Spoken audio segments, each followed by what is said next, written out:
Welcome to the Slop Farm. Enjoy the video. In this video, I will explain how to erase an iPhone for trade-in.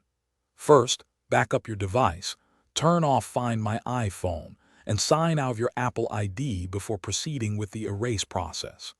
These initial steps are essential for protecting your personal information and ensuring a smooth trade-in experience. Taking a few moments now saves potential headaches later, making the entire process seamless. Backing up your iPhone is critical to preserving your memories and important files.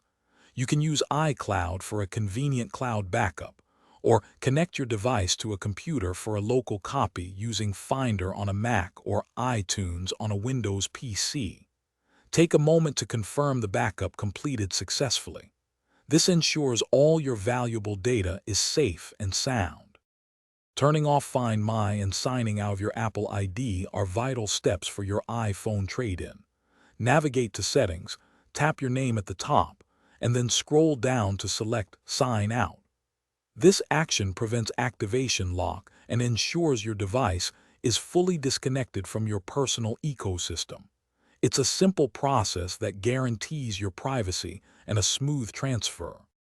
Now for the complete erasure, head to Settings, then General, and finally select Transfer or Reset iPhone.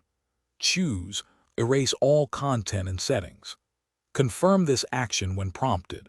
Your iPhone will then begin the process of securely wiping all data.